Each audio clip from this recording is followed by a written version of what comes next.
Hello United fans, welcome back to the channel. दोस्तों 2-0 की away victory, जबरदस्त performance भाई। यूरोपा लीग में तीसरे नंबर पे फिनिश किया है हमने, विच इज ग्रेट। मैं आपको बताऊंगा कैसे ये गेम इनियोस के लिए एक वेकअप कॉल था। साथ ही साथ पूरी दुनिया लगी हुई है कोबी मेनू की परफॉर्मेंस से बात करने। मैं आपको बताऊंगा क्यों we have to be cautious. Kobbie Mainoo as number 10 may not be the solution, इसके बारे में मैं आपको बताऊंगा। साथ ही साथ दोस्तों हम ट्रांसफर से रिलेटेड कुछ बातें करेंगे। Mathys Tel to United has collapsed और Patrick Dorgu to United has been delayed. What's that about? इन चीज़ों के बारे में बात करेंगे। सो प्लीज़ आप अपना काम ज़रूर करना, सपोर्ट करना इस छोटे से चैनल को, लाइक कर देना वीडियो को, सब्सक्राइब कर लेना चैनल को और अपने थॉट्स ज़रूर बताना, स्पेशली कोबी मेनू वाली बात जो मैं आपसे शेयर करूंगा उस पर। सो दोस्तों सबसे पहले गेम के बारे में बात करते हैं। Amazing performance through and through, बहुत ही बढ़िया। बेन डीर से लेकर रास्मस हॉयलैंड तक मेरे को सबकी परफॉर्मेंस अच्छी लगी। पहला गेम मुझे ऐसा लगा पूरे सीजन में जहां पे हम रास्मस हॉयलैंड को फाइंड करने की कोशिश कर रहे हैं, वरना पागलों की तरह, कुत्ते की तरह वो भागता रहता है। पहली बार हम बॉलें भी डाल रहे थे उसको। सो बहुत ही सही लगा ये देख के। और मुझे पॉल स्कोल्स की याद आ गई भाई पूरे गेम में एक प्लेयर को देख के, हु वाज लिसांड्रो मार्टिनेज। भाई लीचा बहुत ही ब्रूटल था पहले हाफ में स्पेशली।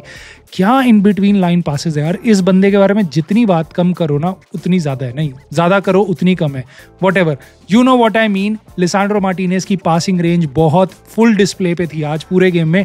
ऑल्दो कोई उसके बारे में बात नहीं करेगा, क्यों? क्योंकि आज वो असिस्ट नहीं था, आज उसके बारे में उसके कारण गोल नहीं हुआ इसलिए। बट यू नो, अगर आपने गेम देखा तो लिसांड्रो मार्टिनेज कितना इंपॉर्टेंट था हमारी पासिंग को लेके।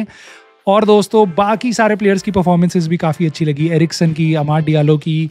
बट मेन दो प्लेयर जो हमारे थे जिन्होंने गेम टर्न किया, दैट वाज कोबी मेनू। पूरे गेम में बहुत अमेजिंग था नंबर 10 रोल में। और भाई जिस बंदे ने आके गेम चेंज किया सेकेंड हाफ में, that was गर्नाचो। This is why, Sir Jim, you should not be talking out of your ass.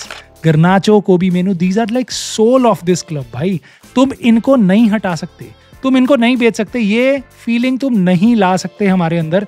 United fans की फटी हुई थी और यूनाइटेड फैंस अभी भी कह रहे हैं भाई गर्नाचो को तुम कैसे रिप्लेस करोगे, कहाँ से रिप्लेस करोगे, कोबी मेनू को तुम कहाँ से रिप्लेस करोगे। और मेरे को एक बात बताओ, कितने यूनाइटेड फैंस हैं जो ये भी सोच रहे होंगे कि भाई गर्नाचो को अभी 1-2 हफ्ते के लिए इंजरी हो जाए, कुछ छोटी सी इंजरी हो जाए ताकि वो सेल ना हो।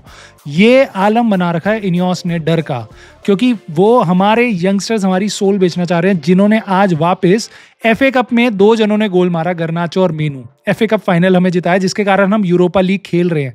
यूरोपा लीग के इस गेम में वापस गर्नाचो वॉज सो क्रूशल, कोबी मेनू was had an assist, scored a goal. You can't just sell them, Ineos. Come on, Sir Jim. दोस्तों साथ ही साथ अब कोबी मेनू पे मैं एक और बात करूंगा। देखो, इसलिए मैं आपको कहता हूं एक चैनल ऐसा ढूंढो जैसे कि ये है जो सेंसिबल बातें करे, ठीक है? क्योंकि मुझे दिखता है कि हिंदी चैनल्स पे कॉपी पेस्टिंग हो रही होती है। जो दुनिया बात कर रही है बिना दिमाग सर पैर लगाए चिपका देते हैं। बस सारे के सारे हर चैनल पे यही बात कर रहे होंगे, कोबी नंबर 10 की पोजीशन पे खेलेगा, नंबर 10 की पोजीशन यही असली पोजीशन है, ये ब्ला ब्ला ब्ला। I think we need to be very cautious about this. We were playing an opposition जो बहुत ही वीक था, स्लो था। सोचो रास्मस हॉयलैंड को हम पासेस दे रहे हैं, ऐसे ऑपोजिशन के अगेंस्ट हम खेल रहे थे। तो ये कोई भी एक पैरामीटर नहीं है किसी की परफॉर्मेंस जज करने के लिए, स्पेशली एक नई पोजीशन के लिए।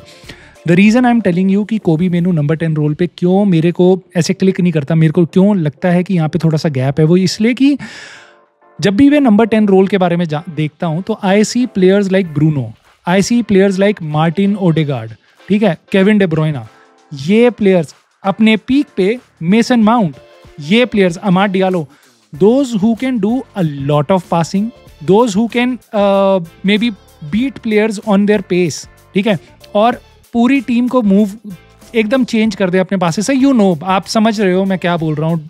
डे ब्रुयना, ओडेगार्ड, आइडियली ये प्लेयर्स हैं। I don't see कोबी मेनू playing like that. Maybe he's young, 20-21 साल का है, वो गेम अपना चेंज कर सकता है, डेवलप कर सकता है, but I don't think so number 10 वाला रोल हमारी यही टीम में वो सीखने वाली चीज। प्लेयर्स नेचुरल एबिलिटी लेके आते हैं।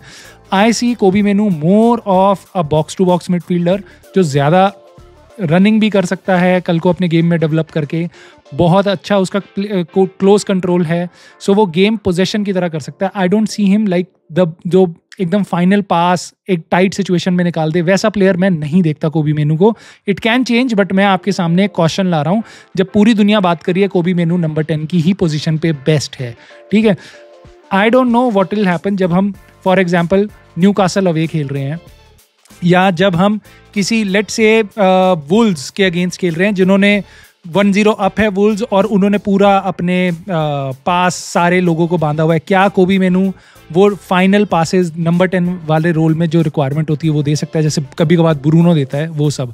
सो ये मेरा क्वेश्चन है। ऑफ कोर्स अगर वो ऐसा खेलेगा I would love that, you know I love कोबी मेनू, राइट। सो मैं कोबी मेनू को डिस्करेज नहीं कर रहा, और मैं इसलिए नहीं बोल रहा बस आपको क्योंकि मैं बस बाकी लोगों से डिफरेंट बोलना चाह रहा हूँ, मैं आपको बस इसलिए बोल रहा हूँ क्योंकि ये I can see this and that's why I want you कि आप इस चैनल पे हो तो आप भी थोड़ा सेंसिबली बात करो, और हवा में नहीं उड़ना चाहिए हमें।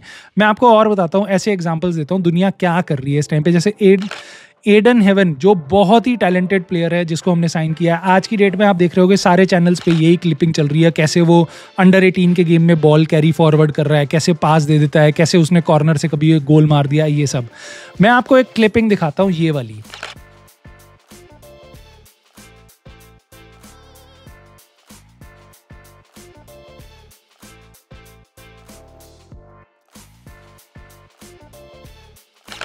प्री सीजन गेम था हमारा, ठीक है, रास्मस हॉयलैंड ने गोल मारा है।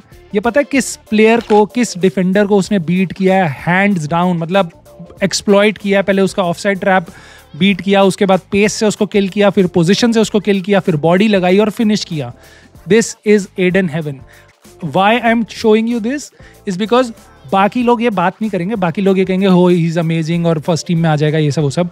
आई विल मेक यू चेक कि भाई इस बंदे को ये टीम में आ रहा है, जैसे लेनी ओरो आया था, गलती करी उसने गेम में, इस प्लेयर से एक्सपेक्ट करना अगर ये टीम में आता तो ये गलती करेगा। He is learning, he has the potential to become a very big star for us, like Chido Obi Martin वगैरह जो बन सकते हैं, इन पे पोटेंशियल है, but they are not at all a finished article. एक प्रीमियर लीग स्ट्राइकर ने इसको कैसे एक्सपोज किया है, इसके इन एक्सपीरियंस को, ये चीज़ें हमें कॉन्शियस में रखनी पड़ेगी, दिमाग में रखनी पड़ेगी, और इन प्लेयर्स को हमें लव और पेशेंस के साथ ट्रीट करना पड़ेगा, रादर देन अपनी एक्सपेक्टेशन ऐसे कि भाई नेक्स्ट सर्जियो रैमोस आ चुका है हमारी टीम में और बात सारी प्रॉब्लम्स खत्म हो गई हैं। So I try to make sense out of football. So दूसरी चीज़, आगे बढ़ते हैं दोस्तों, ट्रांसफ़र पे बात कर लेते हैं। डोरगू के साथ थोड़ा सा डिले है, कोई बहुत ज़्यादा क्रूशल नहीं है, कोई बहुत ज़्यादा कॉम्प्लिकेटेड नहीं है, बस यही है कि थर्सडे को उसका होने वाला था, आज के दिन उसका मेडिकल चेकअप, बट वो मेडिकल नहीं हुआ है और वीकेंड पे होगा। आई थिंक डोरगू नेक्स्ट गेम में नहीं होगा। ऑफ कोर्स क्रिस्टल पैलेस के अगेंस्ट है, हमारा अवे गेम है जो हम इस चैनल पे करेंगे लाइव वॉच अलोंग, और साथ ही साथ मेरे को ऐसा लगता है वो नेक्स्ट वीक वाले गेम में भी नहीं होगा जो एफए कप का लेस्टर से हमारा गेम है। मे बी उसके बाद, उसके 8-10 दिन बाद हम खेल रहे हैं टॉटनहम हॉटस्पर से, उस गेम में शायद डोरगू हमारी टीम में हो। दोस्तों मैथेस टेल के बारे में एक न्यूज़ आई है विच इज़ लिटिल कंसर्निंग। अगर आपने उम्मीदें बना ली थी कि मैथेस टेल आ जाएगा, क्योंकि एक बंदे ने बोला था कि शायद Mathys Tel wants to come to United.